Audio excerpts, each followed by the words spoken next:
बलात्कारी अत्याचारी प्रवृत्ती आणि जातीवादाच्या विरोधात वंदे मातरम संघटनेच्या वतीने होळी करण्यात आली आहे। वंदे मातरम संघटनेच्या वतीने गेल्या 15 वर्षापासून जात धर्म पंथ भेदभाव न करता भारतीय एकात्मतेची होळी साजरी केली जाते।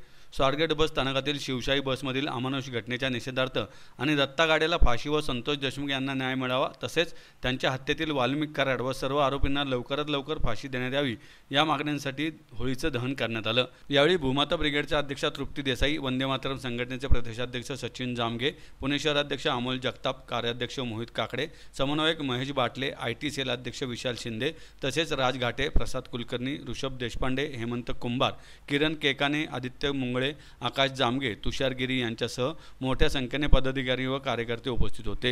ही होळी महिलांच्या व शालेय विद्यार्थिनींच्या हस्ते दहन करून समाजात सुरक्षिततेचा संदेश देण्यात आला। माध्यम संघटना गेली 15 वर्ष संतोष आपले माध्यम जराशी वेगळं वेगळं माध्यम काय असलं पाहिजे, वेगळं माध्यम हे असलं पाहिजे की ज्या स्वारगेट चौकामध्ये शिवशाही बसमध्ये जो प्रकार घडला, ज्या प्रकारामध्ये एका महिलेवरती अत्याचार झाला, तर तो अत्याचाराचा निषेध दत्ता गाडीला फाशी झाली पाहिजे, फास्ट ट्रॅकवरती हा निकाल लागला पाहिजे, लवकरात लवकर अशा प्रवृत्तीला फाशी मिळाली पाहिजे। येणाऱ्या भविष्यासाठी, येणाऱ्या पिढीसाठी आज ज्या शाळेतल्या मुली होत्या त्यांनी या होळीचं दहन केलं, त्यांचं आयुष्य, त्यांचं जीवन सुरक्षित करण्यासाठी सरकारला, राज्य सरकारकडे आमची मागणी आहे होळीच्या माध्यमातून की दत्ता गाडीला लवकरात लवकर फाशी द्यावी।